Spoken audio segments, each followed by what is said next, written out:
Ever wonder why your stomach randomly sounds like it's summoning a demon? That growl isn't actually hunger, it's your intestines flexing.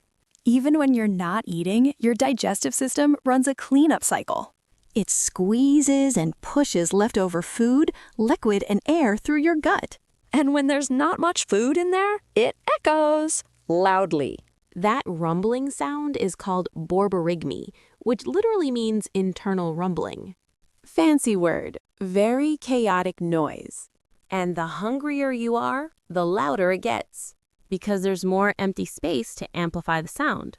So next time your stomach growls in a quiet room, it's not asking for food, it's just pressure washing itself.